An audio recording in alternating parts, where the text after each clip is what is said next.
नुमः, ऐसा प्रारंभ में ही बता दिया गया कि हम सब श्री कृष्णाय वयम नमः, भगवान कृष्ण को हम ही सब प्रणाम कर रहे हैं। वह परमात्मा कैसा है यहाँ पर वर्णन किया गया। सच्चिदानंद रूपाय, भगवान कैसे हैं? सत्य हैं। सत्य केवल परमात्मा है, हमारे अंदर तो असत्य भी भरा हुआ है। और सत्य के बारे में ऐसा आता है, कोई भी व्यक्ति हो झूठ के बिना रह सकता है, लेकिन सत्य के बिना नहीं रह सकता। आपको सच बोलना ही पड़ेगा, कितना भी प्रयास कर लो आप। अगर विश्वास ना हो तो आप एक दिन सोच लो 24 घंटे हम केवल झूठ बोलेंगे, ऐसा सोच लेना आप, तो आप महाराज जी नहीं पाओगे। आपको सत्य बोलना ही पड़ेगा, 24 घंटे में आपको सत्य बोलना ही पड़ेगा, नहीं कभी प्रयास करके देख लेना। तो वही यहाँ पर बताया गया, सत्य भी एक भगवान का रूप है। धर्म के बारे में भी बताया गया, धर्म न दूसर सत्य समाना, सत्य ही सबसे बड़ा धर्म है। वही यहाँ पर सत्य की पराकाष्ठा बताई गई। सबसे पहले भगवान कैसे हैं? सत्य स्वरूप हैं, सत्य हैं। जब जीव यहाँ से जाता है तो बोलते हैं ना आप लोग, राम नाम सत्य है। वही परमात्मा का कहते हैं सब कुछ झूठ है, केवल एक ही सत्य है, वो क्या है? भगवान का नाम। और बताया गया सत्य और फिर चित्त यानी चैतन्य। चैतन्य कौन है? हम आप लोग कब तक चैतन्य हैं? हमेशा के लिए नहीं हैं। हमारी भी उम्र पूरी हो जाती है, हमारा शरीर छूट जाता है, यानी हम लोग मर जाते हैं। लेकिन परमात्मा का न तो जन्म होता न उसकी मृत्यु होती। तो चैतन्य रूप में केवल वही परमात्मा है। इसको दूसरे शब्दों में समझें कि हमारे अंदर जो बोलने की शक्ति है या जितनी भी शक्तियां हैं वही तो परमात्मा है। यानी मान के चलो जो मुर्दा होता है ना, तो मुर्दे में से ऐसी क्या कमी आ जाती है कि वो चल नहीं पाता, सुन नहीं पाता, देख नहीं पाता? आप बताइए, मुर्दे में से ऐसा क्या कम चली जाती है, क्या चला जाता है उसमें से? तो उसमें से वही चैतन्यता चली जाती है, परमात्मा का उससे कनेक्शन हट जाता है, या उस जीव के अंदर जो परमात्मा होता है वो चला जाता है, तो वो जड़ हो जाता है फिर। यानी चैतन्यता किस में है? परमात्मा में। वही परमात्मा के लिए यहाँ पर बताया गया, परमात्मा सत्य है और परमात्मा ही चैतन्य है। और तीसरा बताया गया आनंद, सच्चिदानंद रूपाय, भगवान के रूप का यहाँ पर वर्णन चल रहा है। परमात्मा कैसे हैं? आनंद स्वरूप हैं। भगवान का और आनंद का कोई भी विलोम नहीं होता, ये बहुत अच्छी बात है। परमात्मा ही आनंद स्वरूप हैं, यानी सच्चा सुख, सच्चा आनंद केवल परमात्मा के नाम में है और कहीं नहीं है। भजन में भी गाते हैं ना, मिलता है सच्चा सुख केवल भगवान तुम्हारे चरणों में है, जीत तुम्हारे चरणों में है, हार तुम्हारे चरणों में। अपनी जो कथा का समय है वो 1 बजे से 5 बजे तक का है। और कलश यात्रा के कारण प्रथम दिन में थोड़ा सा विलंब भी होता है। कल से हम सभी प्रयास करेंगे, आप लोगों की भी ये दायित्व है कि 1 बजे से पहले आप उपस्थित होंगे, और हम भी प्रयास करेंगे कि 5 बजे तक आपको यहाँ से फ्री कर दें। तो पहले दिन के कारण कुछ भजनों को भी यहाँ पर कम किया गया है, कथा भी अपने पूरी हो जाए और अपना जो कार्यक्रम है वो भी बढ़ता रहे। तो 1 से 5 बजे तक कथा का समय है, ये आपको विशेष ध्यान रखना है।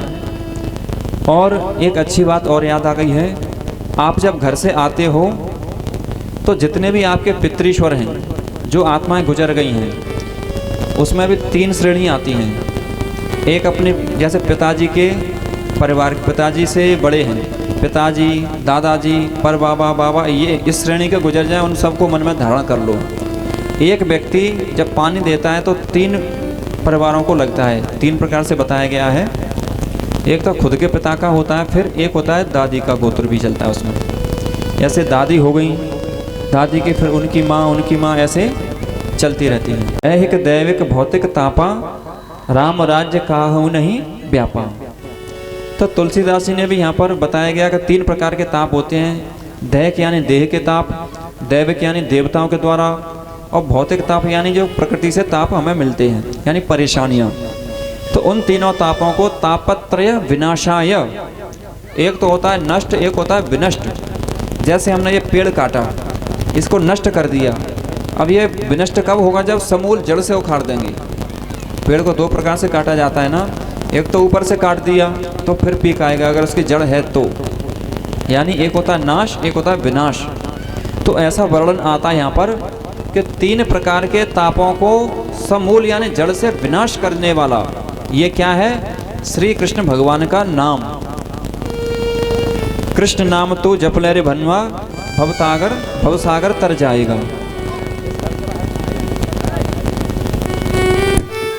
बोलिए भक्त वत्सल भगवान की जय।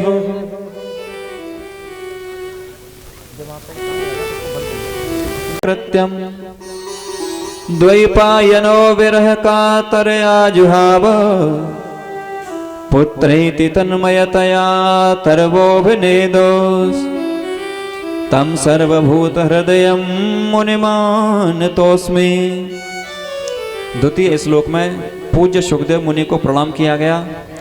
वो दिव्य हैं जिनके द्वारा श्रीमद् भागवत जी का गुणगान किया गया परीक्षित जी के लिए, और वही भागवत आज हम आपके मध्य में विराजमान हैं। जितनी भी कथाएं हैं, भागवत जी की जो कथा है उसमें त्रिवेणी संगम बताया गया है। यही कथा शौनकादि ऋषियों ने पूछा सूत जी से, तो सूत जी महाराज ने शौनकादि ऋषियों को कथा सुनाई है, और यही कथा मैत्रेय मुनि ने विदुर जी को सुनाई है, और यही भागवत कथा सुखदेव जी महाराज ने परीक्षित जी को सुनाई है। तो हम आप लोग जो समझते हैं वो सुखदेव जी के द्वारा परीक्षित जी को जो कथा सुनाई गई है ऐसा हम आप लोग सभी समझते हैं, और वास्तविकता में त्रिवेणी संगम इसको कहा गया है। इसमें तीन वक्ता हैं और तीन ही श्रोता हैं, तीन प्रकार के। तो सबसे पहले इसकी रूपरेखा बताई गई, कहाँ से कथा प्रारंभ हुई। उत्तर प्रदेश में एक तीर्थ आता है जिसका नाम है नैमिषारण्य। ऋषि मुनियों ने आग्रह किया था भगवान से, विष्णु जी से, हे प्रभु हम लोग सत्संग करना चाहते हैं। तो सत्संग करने के लिए दादाजी भी जानते हैं सबसे पहले जगह देखें। जगह कहाँ? अगर बैठने के लिए जगह न हो तो बैठेंगे कहाँ? साफ सुथरी करेंगे उसे, बढ़िया जगह हो।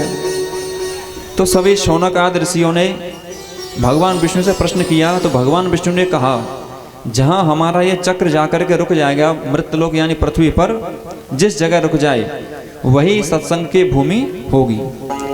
तो चक्र आगे आगे जा रहा था और सभी ऋषि मुनि पीछे पीछे।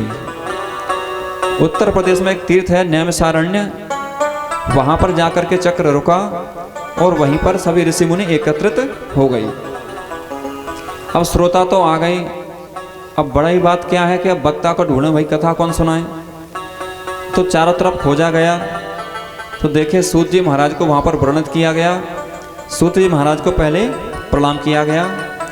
हमारे भी ये परिपाठी बनती है कि पहले जिनसे भी हमें कथा सुननी है, चाहे वो सत्यनारायण भगवान की कथा हो, किसी भी भागवत महापुराण की कथा हो, गीता की कथा हो, रामायण की कथा हो, कोई भी हो, सबसे पहले ग्रंथ का और उन व्यास जी का पूजन करना चाहिए। जैसे आज हमने किया, आप सभी लोगों ने, वही यहाँ पर बताया गया कि शौनक ऋषियों ने इस नैमिषारण्य क्षेत्र में सबसे पहले भगवान सूत जी को नमस्कार किया, प्रणाम किया, उनकी स्तुति की। क्या? अज्ञान ध्वांत विध्वंस कोटि सूर्य समप्रभ सूताख्या ही कथा सारम मम कर्ण रसायनम। हे सूत जी महाराज, आप कैसे हैं? अज्ञान ध्वांत विध्वंस, अज्ञान रूपी समुद्र को विध्वंस करने वाले, मतलब आप अज्ञानता को दूर करने वाले हैं। कोटि सूर्य समप्रभ, आपकी जो कांति है ये सूत जी महाराज वो करोड़ों सूर्यों के समान है।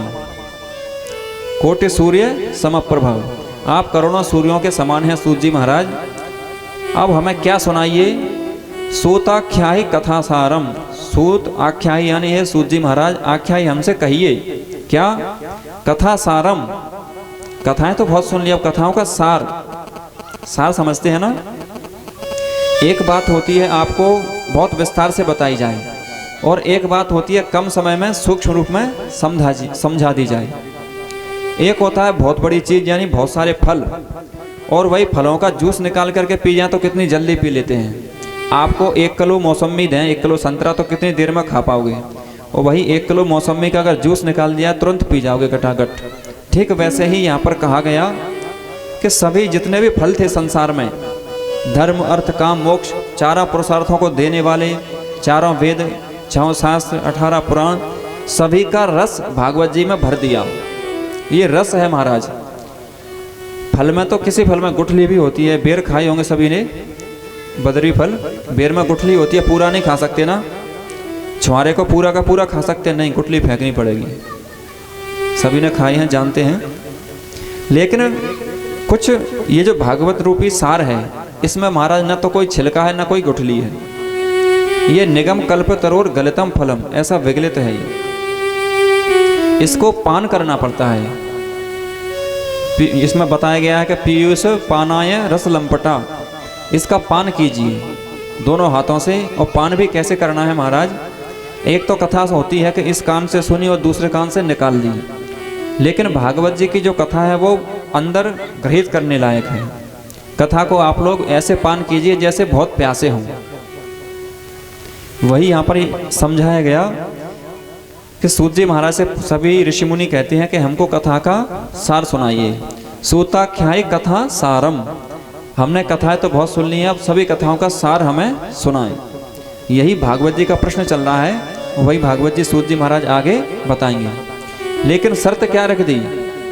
मम कर्ण रसायनम, लेकिन शर्त क्या लग दी? मम कर्ण यानी हमारे कानों को कैसी लगे? रसवर्धन, प्रिय लगे।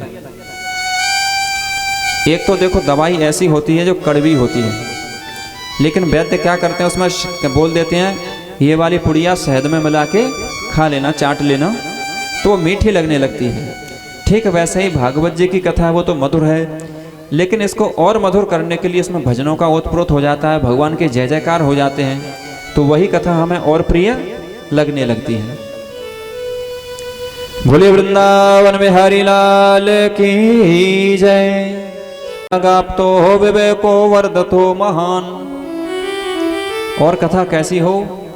भक्ति और ज्ञान से ओतप्रोत हो। भक्ति ज्ञान विराग आपतो विवेको वर्धते महान, और उसमें विवेक भी जागृत हो।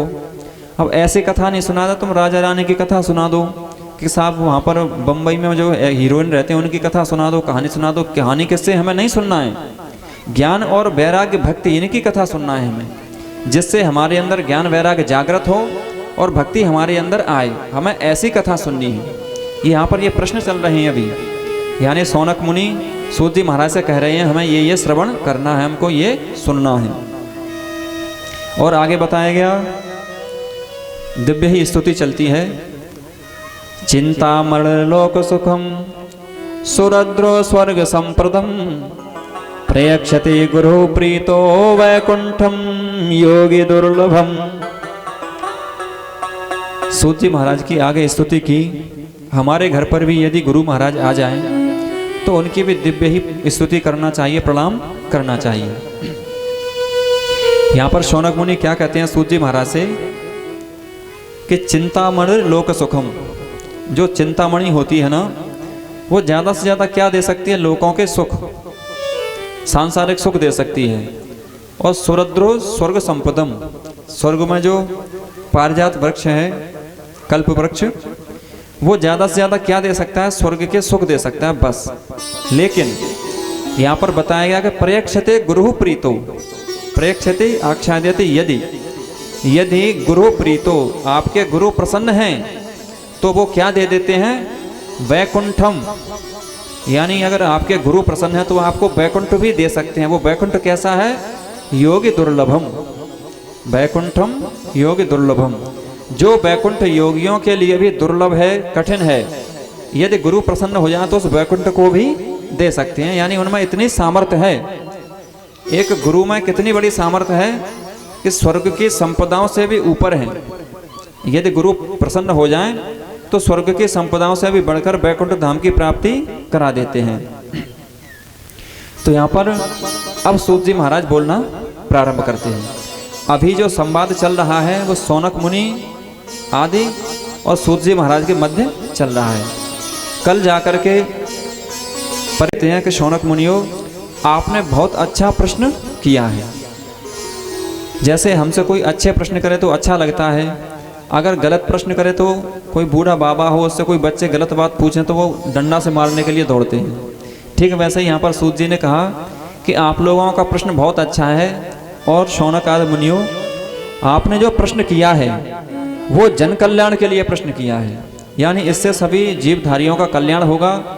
शौनक आदि ऋषि कथाएं केवल अपने लिए नहीं सुन रहे, अगर वो कथा नहीं सुनते तो ये कथाएं हमारे आपके पास मध्य में कैसे आती। तो यानी हमें भी दृष्टिगोचर करते हुए उन्होंने प्रश्न किए और कथाएं बताई। सूत जी महाराज बताते हैं, परीक्षिते कथां वक्तुं सभायां संसते सुखे सुधा कुंभं गृहीत्वैव देवास्तत्र समागमन्। अब इस कथा की महत्वता के बारे में बता रहे हैं कि ये कथा कितनी बड़ी है, क्या इसकी महानता है। सूत जी महाराज शौनक आदि ऋषियों को बता रहे हैं, जिस समय शुकदेव मुनि परीक्षित को कथा सुना रहे थे तो चारों तरफ हल्ला हो गया था कि परीक्षित को 7 दिन में मरने का श्राप लग गया। तो देवताओं तक भी बात पहुंच गई, तो सभी लोग आने लगे। तो देवताओं को ज्ञात हुआ कि परीक्षित के पास सुखदेव मुनि पहुंच गए हैं और दिव्य ही भागवत जी की कथा को श्रवण करा रहे हैं। तो देवताओं के मन में आया कि परीक्षित कथा किस लिए सुन रहे हैं, क्योंकि उनको 7 दिन में मरने का श्राप लग गया, तो मरने से बचने के लिए कथा सुन रहे हैं। ये देवताओं की बुद्धि है। लेकिन ऐसा नहीं था। परीक्षित जी ने बहुत ही प्रश्न सुंदर किया था कि 7 दिन में मरने वाले व्यक्ति को क्या करना चाहिए जिससे उसका मोक्ष हो जाए। बचने का प्रयास नहीं कि मुझे सर्प न काटे, ऐसा प्रयास नहीं किया उसने, न ऐसा प्रश्न किया। लेकिन यहाँ पर देवता क्या सोच रहे हैं कि परीक्षित ने बचने के लिए कथा को सुना है। तो जिस समय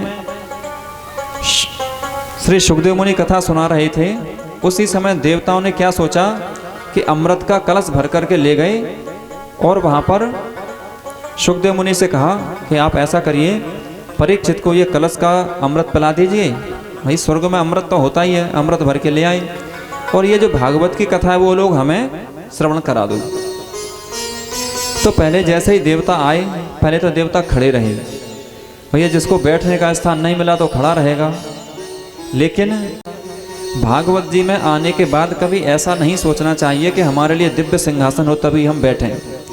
सभी श्रोता समान होते हैं, जिसको जैसा स्थान मिले वैसे बैठ जाना चाहिए। हमारा ध्येय ये रहे, हमको भागवत जी की कथा सुननी है। तो देवताओं के मन में ये था कि हमारे लिए कोई सिंहासन ही नहीं है, परीक्षित तो पृथ्वी का राजा है, इसके बराबर में हम कैसे बैठें, हम तो भाई स्वर्ग के राजा हैं, हमारे लिए तो दिव्य ही सिंहासन होना चाहिए। लेकिन शायद देवताओं को ये ज्ञात नहीं था कि चाहे ऊंचा सिंहासन हो, चाहे टेंट तंबू कुछ भी हो, सब उखड़ जाता है। तो देवता वहाँ पर बैठे नहीं, और जब अंत में वहाँ से जाने लगे तो सुखदेव मुनि ने मन में सोचा, यदि आज इनके अज्ञान का पर्दा नहीं हटाया तो हमेशा के लिए धूमिल होते रहेंगे। तो सुखदेव मुनि ने कहा, देखो आप ये अमृत का कलश यहाँ पर लेकर के आए हो, बहुत अच्छी बात है, लेकिन इस अमृत के कलश की तुलना भागवत जी से कैसे कर सकते हैं। तो सुखदेव मुनि ने वहाँ पर उनका उपहास उड़ा दिया देवताओं का। क्व सुधा क्व कथा लोके क्व क्वाच क्व मणिर्महान ब्रह्मरातो विचार्य एवं तदा देवांजहासः। क्व सुधा, कहाँ तो ये तुक्ष अमृत, क्व कथा, कहाँ ये हमारी दिव्य कथा, यानी क्व कांचा क्व मणिर्महान, कहाँ कांच और कहाँ महान मणि। कोई कांच के टुकड़ा की तुलना मणि से की जा सकती है क्या? नहीं। तो यहाँ पर ब्रह्मरातो विचार्य एवं तदा देवांजहासः, तो यहाँ पर वर्णन आता है सुखदेव मुनि ने देवताओं का उपहास उड़ा दिया। तो देवता बेचारे अपना समूह लेकर के, अपना अमृत का कलश लेकर के वापस चले गए। अब उन्होंने सोचा ये क्या आश्चर्य है हम तो स्वर्ग का अमृत लेकर के नीचे गए थे सुखदेव मुनि के पास, लेकिन उन्होंने कहा कि कथा बड़ी है, अमृत छोटा है, ये कैसे हो गया, चलो इसकी परीक्षा करनी चाहिए। तो क्या करें, अब ब्रह्मलोक में गए ब्रह्मा जी के पास। तो सत्संग की एक महिमा बताई गई है, तूल न ताहे सकल मिले जो सुख लब सत्संग। मात्र थोड़े से समय के सत्संग की इतनी बड़ी महिमा है, तो भागवत जी का सत्संग तो 7 दिनों तक चलता है, इसकी कितनी बड़ी महिमा होगी। तो वहाँ पर जैसे ही ब्रह्मा जी के पास पहुँचे तो ब्रह्मा जी ने क्या किया कि संसार के जितने भी साधन थे, मुक्ति के साधन, धर्म ग्रंथ के साधन, सभी को एक तराजू में रखा। तराजू में 2 पलड़े होते हैं जो तोलने वाली होती है, अब कांटे वाली चलने लगी है, बात अलग है, लेकिन तराजू में 2 पलड़े होते हैं। तो एक पलड़े में एक तरफ संसार के समस्त साधनों को रखा और दूसरी तरफ केवल श्रीमद् भागवत जी के धर्म ग्रंथ को विराजमान किया गया। तो वहाँ पर वर्णन आता है कि गौरवेण इदम महत, गौरवेण यानी जो भजनदार था वो तो यहीं पर भागवत रही और संसार के समस्त साधन ऊपर स्वर्ग में चले गए। तो आप भी विचार करें, जो भजनदार होता है वही तो नीचे रहता है, जो हल्का होगा वो ऊपर उठ जाता है। जब देवताओं ने ये सब देखा कि ब्रह्मा जी ने तौल दिया सब कुछ, तो वहाँ पर देवता बहुत लज्जित हुए, हे प्रभु हमसे बहुत गलती हुई। तो ऐसी ये दिव्य श्रीमद् भागवत जी की कथा है।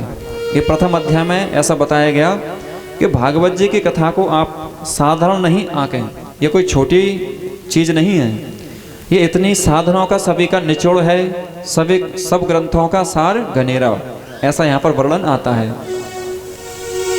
सूत जी महाराज आगे वर्णन करते हैं कि एक समय अपने भारत में उत्तर दिशा की तरफ 4 धाम हैं। 4 धाम तो वैसे पूरे भारत में हैं। उत्तर में जो बद्री धाम है वो एक में गणना होती है, और पश्चिम में द्वारिका धाम है, और पूर्व में अपना जगन्नाथपुरी है, और दक्षिण में रामेश्वरम। ये अपने 4 धामों में गिने जाते हैं। तो जो उत्तर के 4 धाम हैं वहाँ पर बद्रिक आश्रम में 4 मुनि निवास करते हैं, जिनका नाम है ब्रह्मा जी के मानस पुत्र हैं सनक, सनंदन, सनातन और सनत कुमार। ये लोग उत्तर में ही तपस्या कर रहे थे, चारों सनत कुमार। मात्र 5 वर्ष की इनकी उम्र है, क्योंकि इनको श्राप लगा है ब्रह्मा जी का, इस कारणवश ये 5 वर्ष के रहते हैं। तो यहाँ पर आगे वर्णन आता है, सूत जी महाराज बताते हैं कि सनत कुमारों के आगे नारद जी दौड़ते हुए चले जा रहे थे। यहाँ से कथानक प्रारंभ होता है। नारद जी जैसे कोई व्यक्ति चिंताग्रस्त रहता है तो थोड़ा सा पसीना आ जाता है चेहरे पर, शरीर में हाँफनी आ जाती है, उससे कुछ पूछते हैं तो ढंग से बोल भी नहीं पाते। तो इस प्रकार से चिंतातुर होकर के नारद जी जल्दी जल्दी यानी त्वरितम गम्यते, जल्दी जल्दी जा रहे थे। वहीं पर सनत कुमारों ने पूछा, कथम ब्रह्मन् दीन मुखः कुतश्चिंतातुरो भवान त्वरितम गम्यते कत्र कुतश्चागमनम तब। हे नारद मुनि, आप जल्दी जल्दी कहाँ भाग रहे हैं, क्या कारण है? यदि किसी गृहस्थ जो आदमी होता है ना, जिसके पास भार होता है परिवार का, अगर वो शोकातुर हो, चिंतातुर हो तो बात समझ में आती है। लेकिन कोई बाबा बैरागी बहुत बोले, बहुत अभी यह टेंशन है, बहुत चिंता है, तो ये समझ में नहीं आता। बाबा को काहे की टेंशन भैया, ना तो कहते हैं घर न घूरा जिन देवता उनका, ऋषि मुनियों का। तो नारद जी का कोई घरवाली भी नहीं है, पत्नी नहीं है, बच्चे नहीं है, घर परिवार नहीं है, तो आपको किस बात की चिंता? सूत जी महाराज ने पूछा उनसे। तो नारद मुनि यहाँ पर बताते हैं, देखो अब नारद मुनि अपना वृतांत बताते हैं कि मैं क्यों परेशान हूँ, यहाँ पर क्यों आया हूँ। कथानक हमारी समझ में भी आना चाहिए, कथाएं हमारे अंदर प्रवेश करें। भले ही आपको मान के चलो आपने 10 कथाएं श्रवण की, 10 में से अगर एक ही कथा हमारे जीवन में उतर जाए तो जीवन सार्थक हो जाता है, धन्य हो जाता है। अब नारद मुनि यहाँ पर अपना वृतांत बता रहे हैं, मैं क्यों परेशान हूँ, क्यों यहाँ पर आया हूँ। अहम तो पृथ्वी में या तो ज्ञात्वा सर्वोत्तमामिति पुष्करम च प्रयागम च काशीम गोदावरीम तथा। नारद मुनि कहते हैं कि अहम तो पृथ्वी में या तो, मैं पृथ्वी पर भ्रमण करने के लिए गया। और कहाँ कहाँ गए?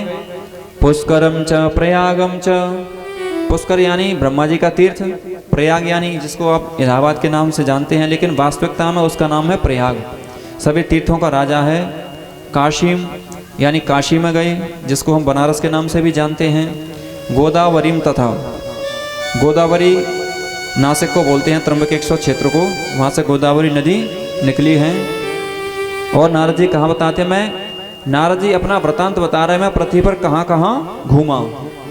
हरे क्षेत्रम कुरुक्षेत्रम श्रीरंगम सेतु बंधनम एवमादिशु तीर्थेषु भ्रममाण इतस्ततः।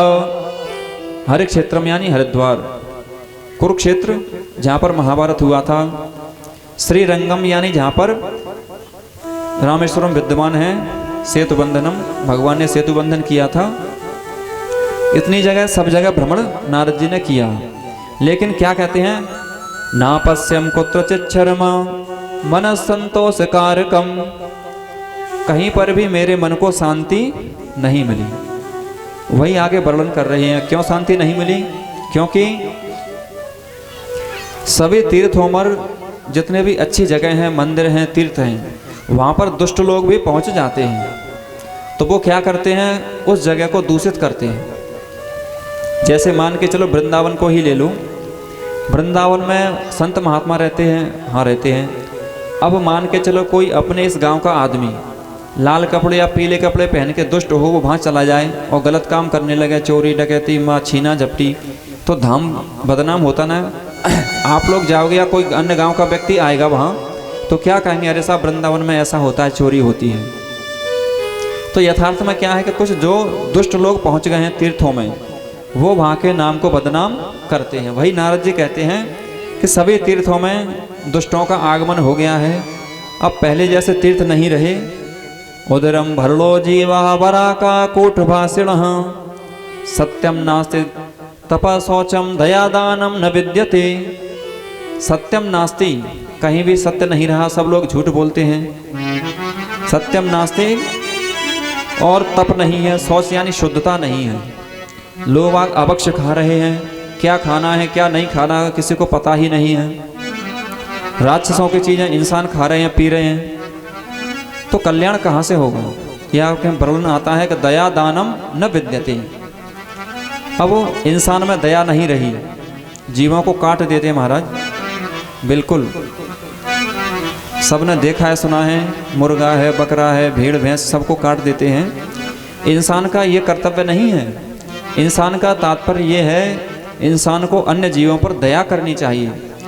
दया धर्म का मूल है। अपना सबसे बड़ा धर्म का मूल क्या है, दया।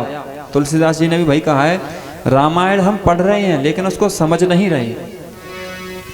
कितना सबसे सरल ग्रंथ है श्री रामचरित मानस।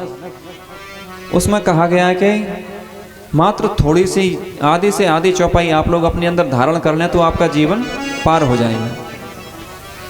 व्यक्तियों का क्या है कि दया धर्म का मूल है, यानी दया करना चाहिए। लेकिन नारद जी क्या बताते हैं सनत कुमारों को कि मैंने जहाँ तहाँ देखा कट्टे खाने खुल गए हैं, चारों तरफ लड़ाइयाँ झगड़े हो रहे हैं, कहीं भी दया देखने को नहीं मिलती। वरा का कूटभाषिण, नारद जी कहते हैं उदरम भरलो जीवाह, बहुवचन है जीवा, यानी सभी जीव केवल अपने पेट भरने में लगे हैं। दादा आज की शिक्षा हमें भी बहुत लोग मिलते हैं, तो लोग कहते हैं कुछ ऐसी शिक्षा पढ़ाओ, हम भी अपने बच्चों को वो शिक्षा यानी वो पढ़ाई पढ़ाते हैं जिससे वो पेट भर सके, पैसा कमा सके।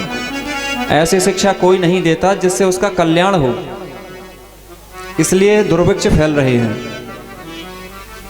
उदरम भरलो जीवा वरा का कूटभाषिण, और जो सौभाग्यशाली स्त्रियां हैं वो कूट भाषण यानी कि बहुत गलत बोलती हैं, कटु बोलती हैं,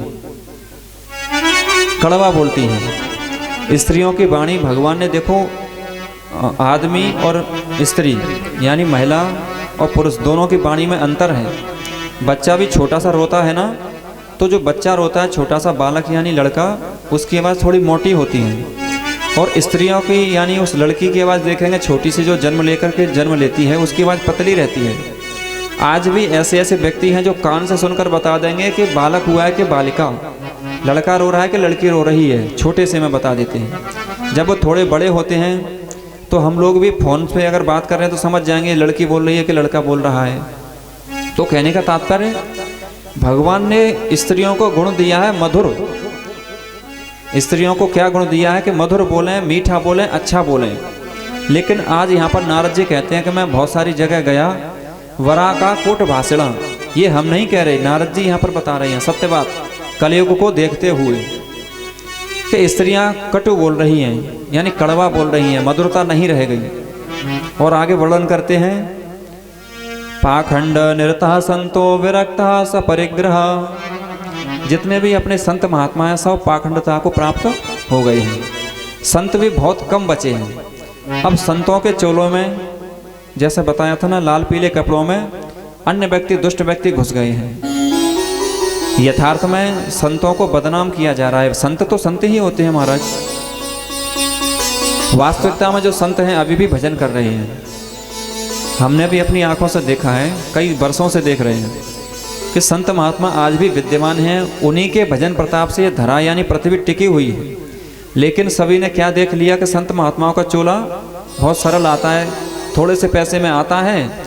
जो दुष्ट लोग जाते हैं संतों के कपड़े पहन लिए और संतों को बदनाम कर देते हैं।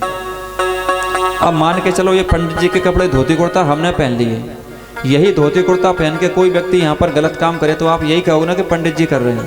भाई वेशभूषा से यही तो समझेंगे, तिलक चंदन लगाए हैं, धोती कुर्ता पहने तो यही तो समझेंगे पंडित जी हैं। ठीक वैसे ही लाल चोला जिसने पहना है, पीला चोला पहना है संत महात्माओं जैसा, तो अपन उनको संत समझेंगे।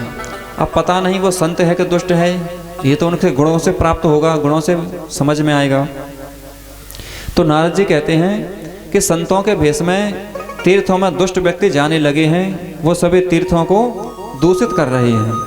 और आगे वर्णन करते हैं, कन्या विक्रयणो लोभात् दंपति नाम च कलकनम, कि महाराज इस कलयुग में कन्या विक्रयणो, कन्याओं का विक्रय किया जा रहा है। कन्याओं को तो हम कन्यादान करते हैं, कन्याओं को देते हैं। ये हमने अपने देखे हुआ हम भी बता रहे हैं, जो नारद जी बात कह रहे हैं ना वो भी सत्य है। और हमने भी अपनी आंखों से महाराज देखा है, राजस्थान में कथा थी। वास्तविकता में कन्याओं को बेचा जा रहा है। कुछ लोग ऐसे हैं जो शादी विवाह करने के लिए जाते हैं, कन्या के पिता को धन देते हैं और कन्या को ले लेते हैं। तो कन्या को बेचना ही तो हुआ।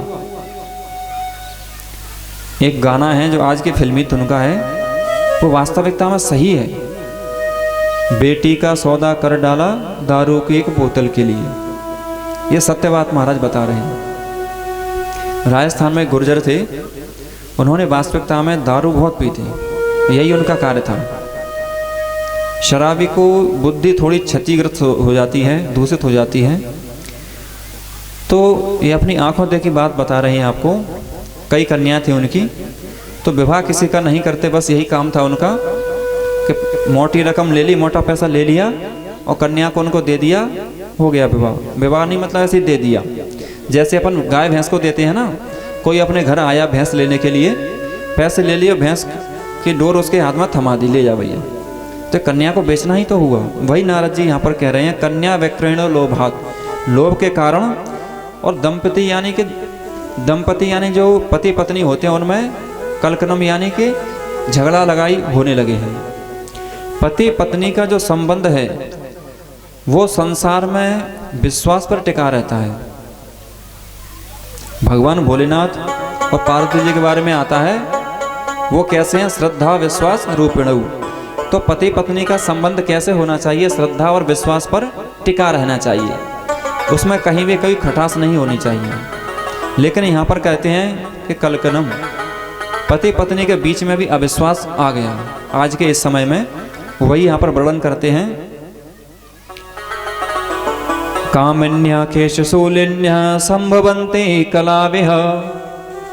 स्त्रियां कामनियों की तरह बर्ताव करती हैं, केशों को कटा रही हैं, अर्धवस्त्र पहन रही हैं, यानी उन्होंने जो प्रतीक चिन्ह थे उन सबको नष्ट कर दिया। इनका बहुत सारा वर्णन किया है, आगे भी करते हैं कि श्यालको बुद्धिदायकः, श्यालको यानी साला। घर में ये बताया गया है, बहुत सारे व्यक्ति अपने बड़े भाई से सलाह नहीं करेंगे। जो साला होता है ना, साला, साला किसको कहते हैं? पत्नी के भाई को। तो पत्नी के भाई यानी साले से सलाह करते हैं। सलाह यानी मशवरा, घर में क्या करना चाहिए। अरे घर तुम्हारा है, साले से क्या सलाह करोगे? सलाह करना है भाइयों से करिए। तो यहाँ पर नारद जी वर्णन करते हैं कि कलयुग ऐसा आ गया है कि यहाँ पर जो व्यक्ति हैं वो बड़े भाई से सलाह नहीं करते, अपितु साले से सलाह करते हैं। और महाराज ब्रज में तो एक कहावत है कि दीवार बिगाड़े आरो और घरे बिगाड़े सारो। ये बिल्कुल सत्य है। अब एक हाथ साले अच्छे निकल जाए बात अलग है, लेकिन हम सत्य बता रहे हैं। एक घटना हमारे साथ भी हुई है, देखी हुई घर की, वो सत्य है बिल्कुल। इसलिए यहाँ पर दृष्टांत देते हैं और सही है। इसमें भी लिखा है कि श्याल को बुद्धिदायक हो। जो साले हैं वो बुद्धि देने वाले हो गए हर घरों में। और जहाँ जहाँ सालों ने बुद्धि दी है, आप मान के चलना उस घट का बट्टाधारी हुआ है। किसी को भी ले लो, मामा मरीज को ले लो, शकुनी मामा को ले लो। शकुनी मामा ने प्रण कर लिया था, कौरव पांडवों का बिल्कुल विध्वंस कर दिया। महाराज सुपड़ा सांप, कौरवों में कोई पानी देने के लिए भी नहीं बचने दिया। ये प्रण क्यों किया था शकुनी मामा ने, ये प्रसंग अलग है। शकुनी मामा की जो बहन थी गांधारी, उसका विवाह अंधे से कर दिया। तो वो क्रोधित हो गया कि मेरी जो बहन है, शकुनी मामा की जो बहन थी गांधारी, तो बोले मेरी बहन तो अच्छी है, आंखों वाली है, सुंदर है, दिव्य है, लेकिन इसके लिए वर कैसा ढूंढा? अंधा। तो उसे इतना क्रोध आया कि मैं सारे वंश को बिल्कुल निर्वंश कर दूंगा। तो शकुनी मामा की आप महाभारत देखें, सारे शकुनी मामा के ही पासे हैं, उन्हीं की चाल है। शकुनी मामा के द्वारा ही महाभारत की बीज पड़ा, उसी के द्वारा सारा कुछ रचा गया। अगर शकुनी मामा नहीं होता तो महाभारत नहीं होता। तो मामा के तो ऐसे ऐसे दृष्टांत आ रहे हैं। 2-4 मामा यहाँ हो तो बुरा न माने। अगर चलो 100 में से 2-4 अच्छे भी निकल जाते हैं, किसी किसी के सारे बाल सफ़ेद नहीं होते, 2-4 काले भी रहते हैं, सारे दांत नहीं टूटते, 2-4 बचे रहते हैं। ठीक वैसे ही सारे मामा खराब नहीं होते, कुछ मामा अच्छे भी होते हैं। बोलिए राधे राधे।